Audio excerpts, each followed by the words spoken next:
Bom dia, boa tarde, boa noite, pessoal. Espero que vocês estejam bem. Na aula de hoje nós vamos falar sobre grandezas físicas, vetores e as suas operações básicas.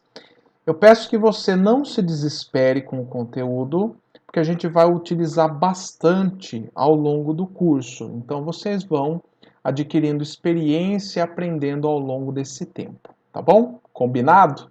Então, bora lá.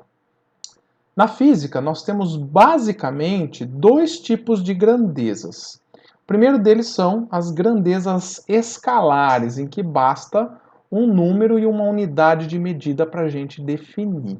Tá? Então, se eu falo que a temperatura do seu corpo é de 36,5 graus Celsius, isso já é o suficiente para você entender completamente essa grandeza. Por quê? Porque eu te forneci um número mais a unidade de medida. E é assim com todas as grandezas escalares, tá?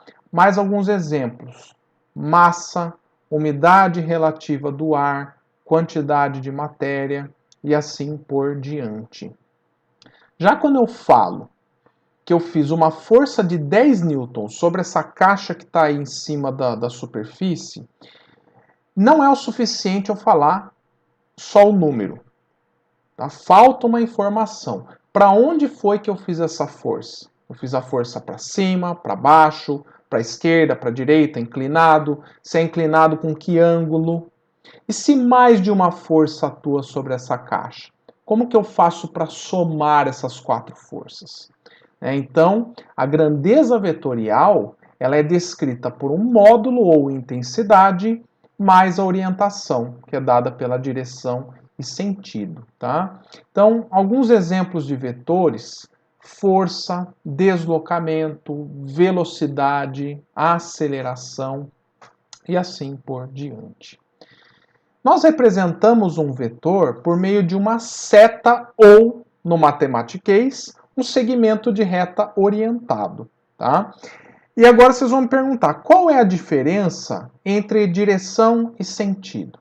Então vamos lá, a direção do vetor é dada pela reta em que o vetor está contido, tá bom? Já o sentido é dada pela ponta da seta, tá bom? E antes que eu me esqueça, o módulo ou intensidade do vetor é dado pelo tamanho dele, tá? Bom, o símbolo do vetor é uma letra, que nesse caso eu usei a letra V, com uma setinha em cima. Essa seta, ela sempre aponta para a direita, tá bom? Porque ela é o símbolo do vetor. E uma coisa que é importante é quando eu escrevo V com uma seta em cima, eu estou me referindo ao vetor. Quando eu coloco simplesmente V, ou o V com a setinha em cima entre as barras do módulo, eu estou falando do tamanho dele, tá? Então, é importante saber essa diferença, beleza? Como exemplo, vamos pegar um vetor força indicado aí na escala quadriculada, onde cada quadradinho aí vale 1 newton, tá? Então, 1 newton é uma unidade de força que a gente vai estudar em algumas aulas. Então, esse vetor, ele possui um módulo de 7 newtons. Por quê? Porque se você aí contar os quadradinhos, vai dar 7. Para a gente escrever isso, né, a gente diz que o F é igual a 7 newtons, ou que o módulo do vetor, ou seja, o vetor F entre barras, é 7 newtons. A gente não pode escrever que vetor F é igual a 7 newtons, tá? Dado que o vetor F, nesse caso, ele é o módulo, direção e sentido, ou seja, ele é as três coisas juntas, tá bom? Continuando, pela roda dos ventos que está aí do lado, o vetor F está na direção horizontal e sentido para o leste. Maravilha? Beleza, então vamos agora para o primeiro exemplo desta aula, que diz assim: com base nos vetores abaixo, assinale verdadeiro ou falso. Então a gente tem aqui um vetor A e um vetor B. Ambos estão na horizontal, né, como direção, mas o vetor A está no sentido leste e o vetor B no sentido para o norte. Outra coisa aqui, vamos anotar aqui do lado, ó. O módulo do vetor A, e aí você pode dizer assim, ou assim, é de 4 metros, porque cada quadradinho tem 1 metro, né? Então aqui, ó, o vetor A, 1, 2, 3, 4.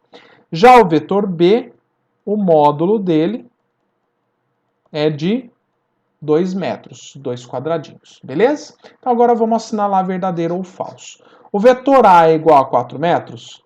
Falso. Estaria certo se o A vetor estivesse entre as barras de módulo. A é igual a 4 metros? Verdade. O módulo de A é igual a 2 vezes o módulo de B? Verdade, né? Se você dobrar aqui o tamanho de B, o tamanho dele será o mesmo do A. Maravilha. A e B são perpendiculares? Verdade. Ó, eles estão com um ângulo de 90 graus entre si. A tem direção leste e sentido horizontal? Falso, é o contrário, né? O A tem direção horizontal e sentido para o leste, tá bom? O módulo de A, do vetor A, é igual a 4 metros? Verdade. O módulo do vetor A é igual a 2 vezes o módulo do vetor B? Verdade também. O vetor A é igual a menos 2B? Falso, né? Cada um está numa orientação diferente. Beleza, gente? Agora, prosseguindo. Vamos pensar na seguinte situação.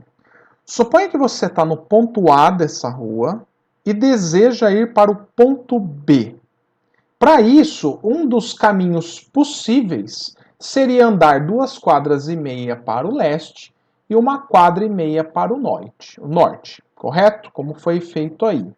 Então, para explicar essa rota de A até B para alguém, o que a gente pode fazer? A gente pode indicar o caminho por meio dos vetores em vermelho. Esses vetores em vermelho são chamados de componentes do vetor azul. O vetor azul é o vetor deslocamento, ou seja, a menor distância entre os pontos A e B. Já os vetores em vermelho são as componentes desse vetor, beleza? A partir dessa ideia, a gente sempre pode definir um vetor em termos das suas componentes, os componentes horizontal e vertical. E de um modo geral, é mais fácil de trabalhar com eles do que com o próprio vetor. E eu garanto que você vai entender isso ao longo aí do nosso curso, tá bom? No caso do vetor V, sua componente horizontal na direção x é de, conta quadradinhos, 4 unidades.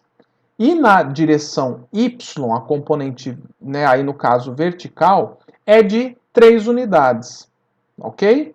Já o vetor U, né, indicado agora, ele tem componente x de 2 unidades e componente y de menos 1 unidade. Por que o menos? Porque está no sentido negativo de y. Então, o número 1 indica o tamanho dele e o sinal de menos, que ele está no sentido negativo de y. Maravilha? Lembra que a gente já fazia isso lá anteriormente, né? Na cinemática unidimensional. Então, não é tanta novidade assim. Se eu quiser saber o módulo do vetor V, ou seja, o tamanho do vetor V, o que eu tenho que fazer? Veja aí que não dá para a gente saber através aí dos quadradinhos. Né? Não dá para a gente contar quadradinho porque ele está na diagonal. Né? Se você olhar na figura, a gente vê que eu tenho um triângulo retângulo de catetos 3 e 4. E para calcular a hipotenusa do triângulo, né, que é justamente o tamanho de V, basta a gente fazer o tio Pitágoras. Reconheceu aí? Né? Então esse é o famoso tio Pit, tá? Que diz que a soma dos quadrados dos catetos é igual ao quadrado da hipotenusa. Tá bom? Então aqui ó, vou relembrar uma frase do filósofo brasileiro Clóvis de Barros. Ele diz assim, que Pitágoras descobriu esse teorema há mais de 5 séculos, né, antes de Cristo. E você aqui só tem que aplicar, beleza? Então vamos substituir os catetos aí, ó. Cateto 4 e 3, né, eleva ao quadrado, soma eles, tira a raiz, dá que o V tem módulo de 5 unidades, tá? Agora veja, eu nem precisava ter feito essa conta, porque nós temos aí o famoso triângulo pitagórico 3, 4, 5, beleza? Então toda vez que você chegar num triângulo de catetos 3 e 4, você já sabe que a resposta vai ser 5 unidades aí para o módulo dele, fechou? Agora vamos fazer para o vetor U. Veja que nós temos de novo um triângulo retângulo, só que com catetos 2 e menos 1. Então, aplicando Pitágoras novamente, raiz de 2 ao quadrado mais menos 1 ao quadrado, tira a raiz daí, a gente vai chegar em raiz de 5, o que dá aproximadamente 2,24 U de unidades, beleza? Agora vamos aprender a somar vetores. Como é que eu faria para somar os vetores V e U indicado aí na figura? Então vamos lá, o primeiro método é conhecido como a regra do polígono. E ela se chama assim porque no final do processo a gente forma um polígono, beleza? O método funciona da seguinte maneira: você escolhe um dos vetores, qualquer um deles, e aí você vai pegar o rabinho dele e colocar na pontinha do outro. Em outros termos, pega o início do vetor U, no caso aí, e coloca na ponta do vetor V. Simples assim. Veja que nesse caso o vetor resultante da soma, ele sai do início do vetor V e vai até o final do vetor U. Agora, atenção! Nesse método, você nunca deve rodar o vetor. Você pode apenas transladar o vetor de um lugar para o outro, como eu fiz com o vetor U. Você poderia ter feito com o vetor V que daria o mesmo resultado, mas jamais girar o vetor, beleza? E qual é o módulo do vetor R que a gente acabou de determinar? Nesse caso, basta a gente pegar os valores das suas componentes aí no quadriculado. Veja que a componente em x é de 4 unidades e em y é 2 unidades. Então, aí a gente aplica o teorema de Pitágoras, né? 4 ao quadrado mais 2 ao quadrado, isso vai dar a raiz de 20 unidades, que é aí aproximadamente 4,47 unidades, beleza? Outra forma é a gente somar a partir das componentes de cada vetor.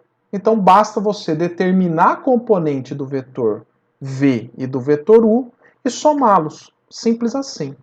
Veja que para o vetor V, a gente tem Vx e Vy igual a 4 e 3 unidades, respectivamente.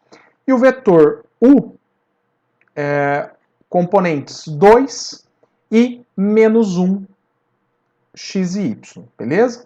Aí o vetor resultante vai ter componente x, vx mais o x, que vai dar 4 mais 2 igual a 6 unidades.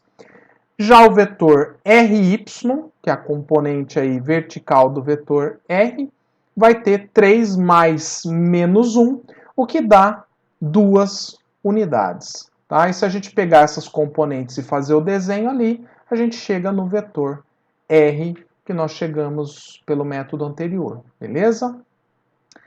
Nós podemos também enxergar essa soma por componentes de forma gráfica. Né? A gente pode aplicar a regra do polígono com as componentes de cada vetor.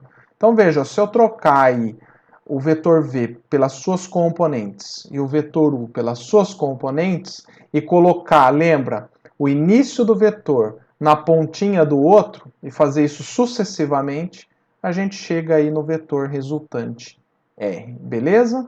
E aí você nota que o módulo a gente faz da mesma maneira anterior e vai dar também o mesmo resultado, beleza? Agora vamos ver como que a gente soma pela regra do paralelogramo.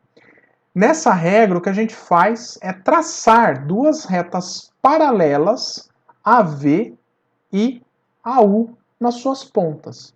O ponto de cruzamento fecha um paralelogramo, tá? E repare que o vetor resultante da soma de V com U é justamente a diagonal desse paralelogramo. E claro, né? Ela vai resultar nas mesmas componentes do vetor R no mesmo módulo, tá? São só métodos diferentes da gente chegar no mesmo resultado, beleza? Então, eu estou mostrando para vocês para justamente evidenciar que existem várias maneiras da gente achar o módulo, achar as componentes. E aí, em cada problema, você vai ver qual é a melhor forma, tá bom? Agora, o que acontece quando a gente multiplica um vetor por um escalar? Ou, se preferir, multiplica o vetor por um número. Então, vamos pegar aí como exemplo esse vetor S representado na figura, né? E multiplicar ele pelo escalar A. Veja que o vetor S tem componente 6 em x e 4 unidades em y. Se o escalar aí, que é o A, for meio, por exemplo, isso significa que ao multiplicar meio pelo vetor, ele vai ser reduzido pela metade. Então, além do módulo dele diminuir pela metade, ou seja, o seu tamanho diminui pela metade, as suas componentes também, tá? Então, não é tão difícil. Você vai pegar, então, cada uma das componentes e dividir por 2, nesse caso, né? Então, aí ele vai ter componentes 3 e 2, beleza? Agora, e se o A for um número negativo, o que vai acontecer? Agora, vamos pegar aí como exemplo o vetor U, tá? Que tem 2 unidades em x e menos 1 unidade em y. Lembrando que esse menos, né, representa apenas que ele está contra o eixo y, beleza? Se a gente toma a constante, então, igual a menos 1, veja que o vetor aí vai inverter o seu sentido no espaço. E as suas componentes novas vão ser agora menos 2u em x e mais u em y. A esse vetor a gente dá o nome de vetor oposto, beleza? Então, o negativo de um vetor é o seu vetor oposto, tá bom?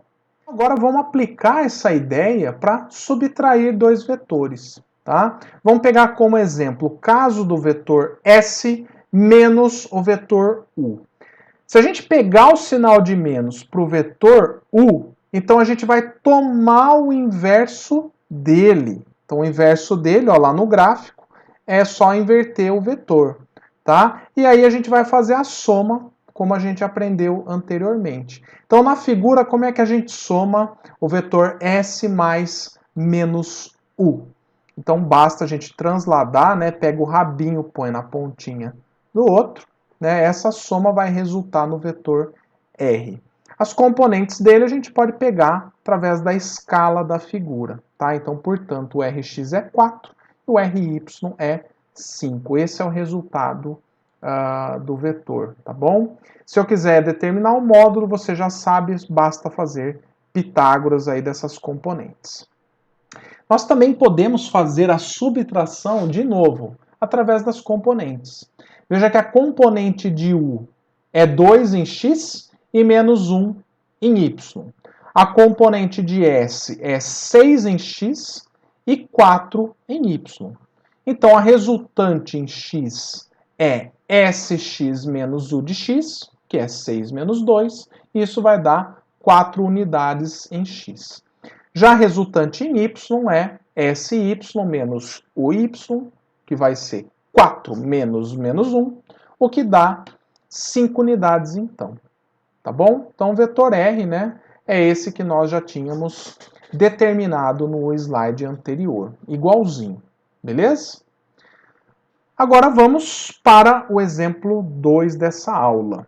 Considere os vetores abaixo. Qual é o módulo do vetor resultante em cada caso aí indicado? Então vamos lá.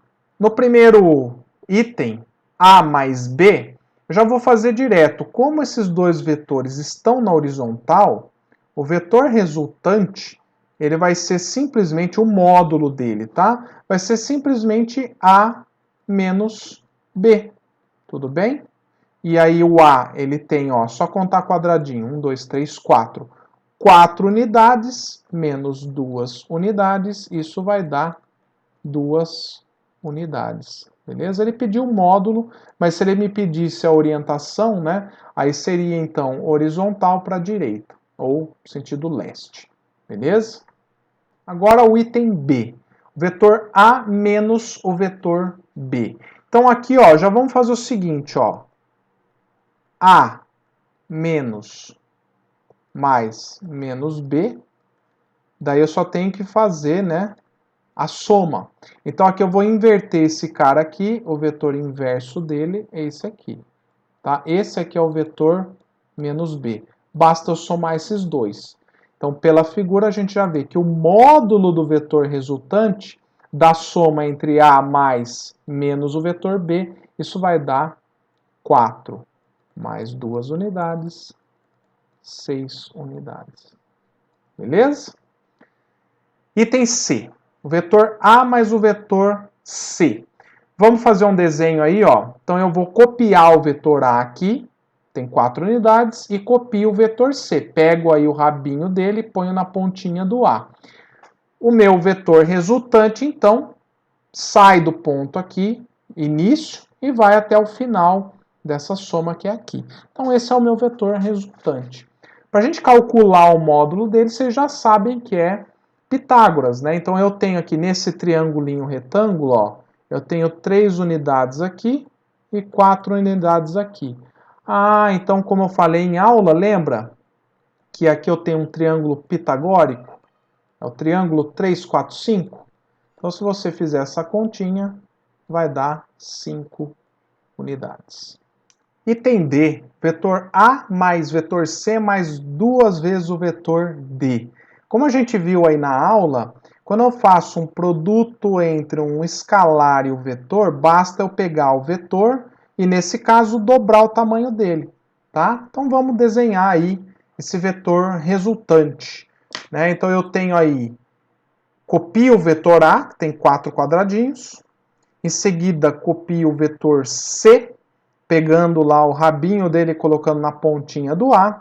Depois eu copio o vetor D, seguindo essa mesma ideia, né? Pegando o início dele, copiando aí na cabecinha do outro e dobrando o tamanho desse vetor D. Note aí que para desenhar o vetor D, você pode desenhar ele assim. Ele tem 2 quadradinhos em X e 3 em Y. Então você vem aqui, ó, 2 em X, 3 em Y. Ele vem aqui. Repete essa ideia aqui para você não errar. E aí, qual é o meu vetor resultante? É esse indicado aí. E agora a questão é, como é que eu calculo o módulo desse vetor? É assim que você vai fazer. Você vai, como aqui está num quadriculado, a gente pode escolher um triângulo adequado para fazer essa conta. E aí, ó, vê se vocês enxergam esse triangulinho aqui, ó. Ó.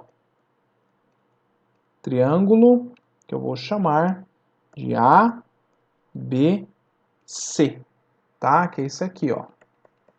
Aí é só saber os catetos, né? E pelos quadradinhos aqui, ó, eu consigo contar, né? Então, se você contar 1, 2, 3, 4, 5, 6, 7, 8 unidades em X e 3 unidades em Y. Maravilha! Então, o vetor resultante, o módulo dele, né? É a soma dos quadrados das componentes. Então, isso aqui vai ficar 9 mais 64, vai ficar raiz de 73, 8,54 unidades. Agora vamos voltar à teoria. É importante eu dizer para vocês que nem sempre os vetores estão representados em um gráfico com escalas, bonitinho, como eu coloquei para vocês anteriormente. Eu coloquei desse jeito para tentar deixar o mais didático possível, mais fácil para vocês entenderem. Quando não é o caso, né, quando eu não tenho esses quadriculados, como é que a gente vai fazer tudo aquilo que eu ensinei para vocês? Então é isso que eu vou explicar agora, tá? Se eu quiser calcular, por exemplo, o módulo de um vetor A que está indicado, o que eu preciso para calcular o módulo desse vetor? Eu preciso conhecer as suas componentes, a x e a y. Se eu conhecer, vocês já viram, o módulo vetor é calculado por Pitágoras. Então bastaria eu fazer a raiz quadrada da soma dos quadrados das componentes. Beleza? Então até aí tudo bem. Agora veja, se eu tenho o vetor A e o seu módulo, e agora eu quero saber as suas componentes, como é que eu faço? Veja agora que a conversa muda. Eu não tenho mais os quadradinhos para contar as componentes, né?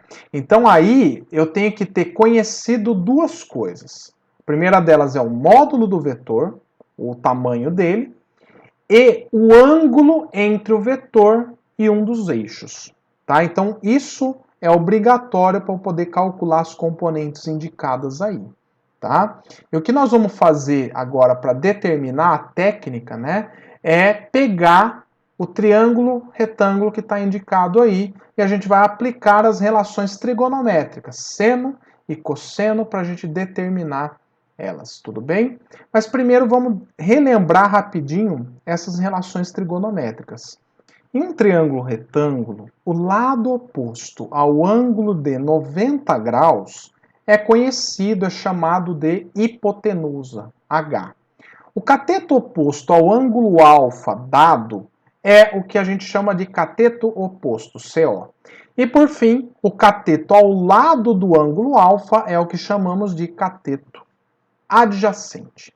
As relações trigonométricas que vocês aprenderam na matemática lá do ensino fundamental são seno, cosseno e tangente. Sendo que para esse triângulo retângulo, a gente tem então seno de alfa é cateto oposto sobre hipotenusa, cosseno de alfa, cateto adjacente sobre hipotenusa, e tangente de alfa, cateto oposto sobre cateto adjacente.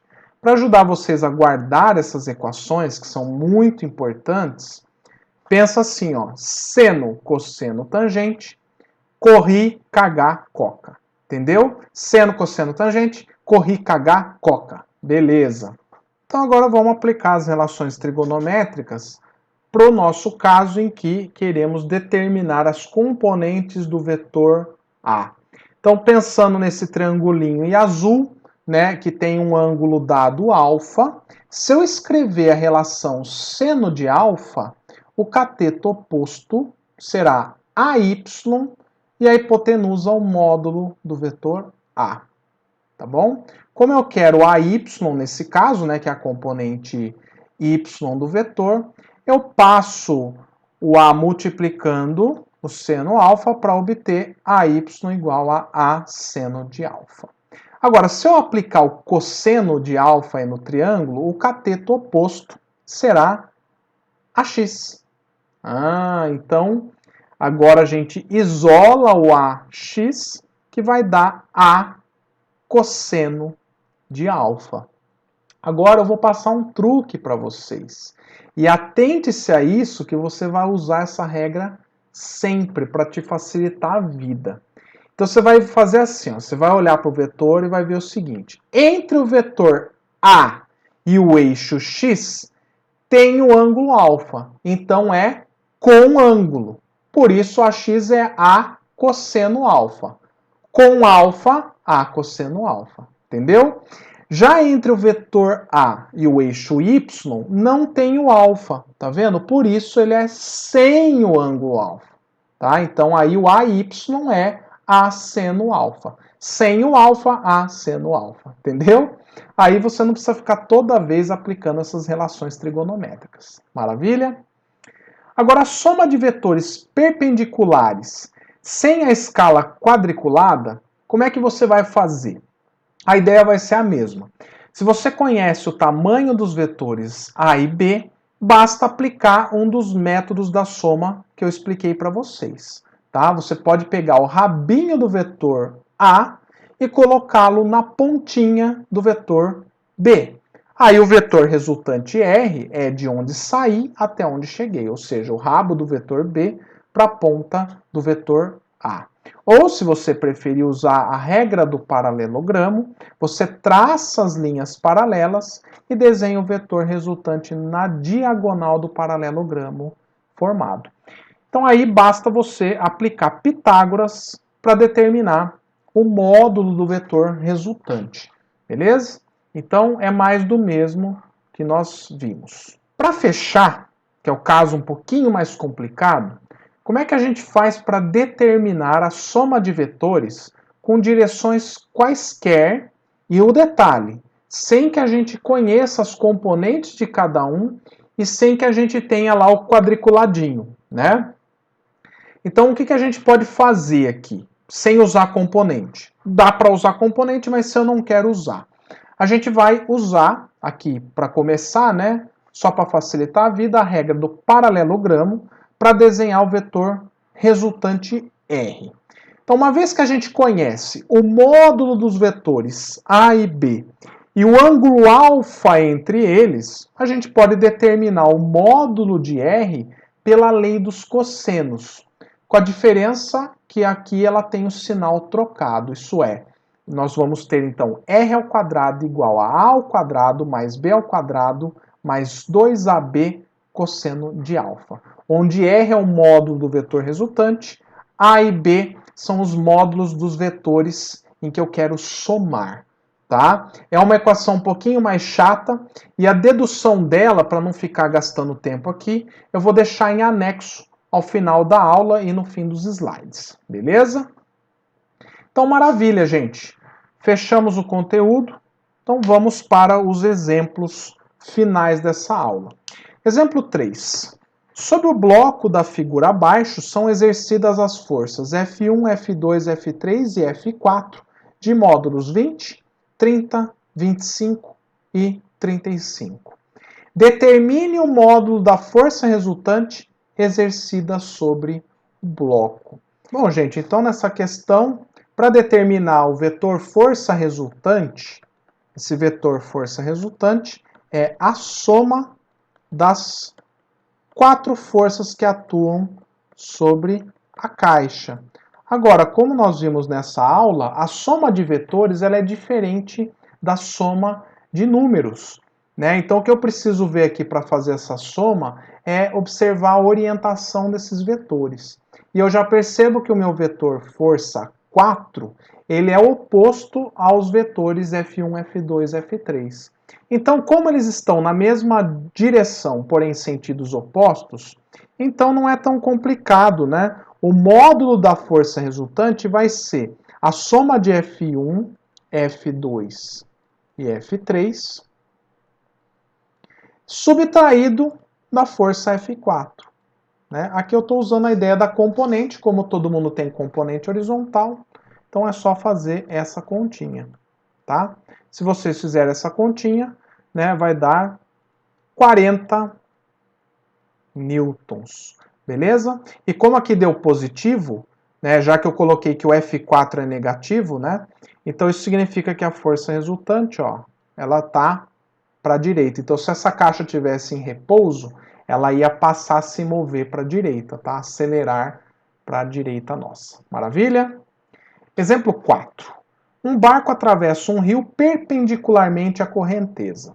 Sabendo que os módulos das velocidades do barco e da correnteza do rio são, respectivamente, 4 e 3 metros por segundo, determine o módulo da velocidade resultante.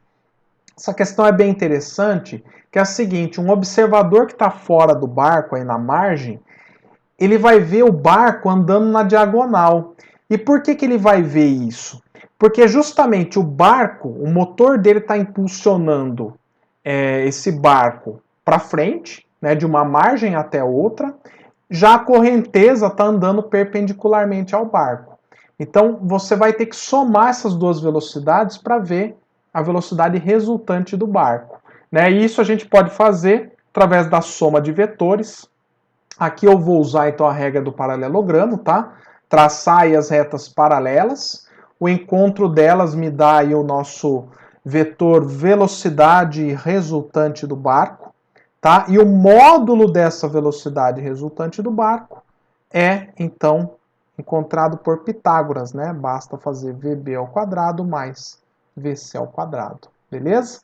Então aqui vai ficar 4 ao quadrado mais 3 ao quadrado, raiz, e a gente já sabe o resultado, né? Triângulo pitagórico, 5 metros por segundo, beleza?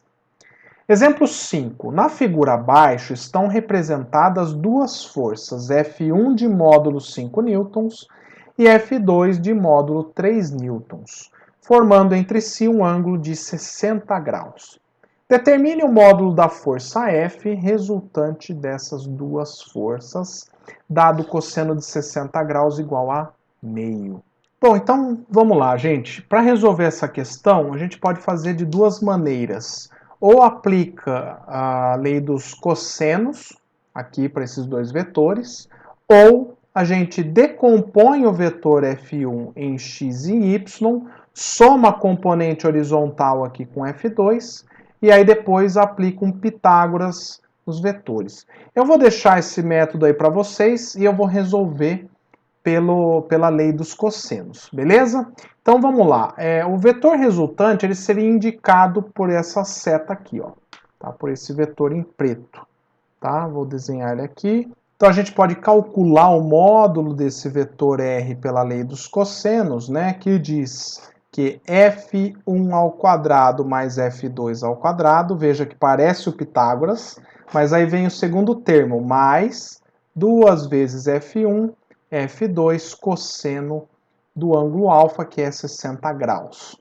Então vamos lá, só substituir os valores, né? Então aqui R ao quadrado é F1 ao quadrado, 5 ao quadrado, mais 3 ao quadrado, mais 2 vezes 5 vezes 3, cosseno de 60.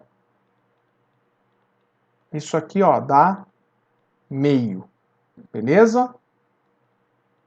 Então vamos lá, vai dar 25 mais 9 mais 3 vezes 5, 15, vezes 2, 30, vezes meio, 15. Então aqui vamos lá, 25 mais 15, 40 mais 9, 49, raiz de 49.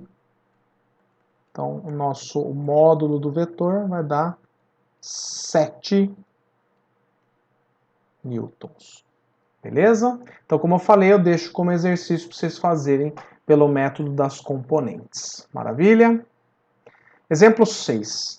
Determine as componentes do vetor força F de módulo 20 newtons.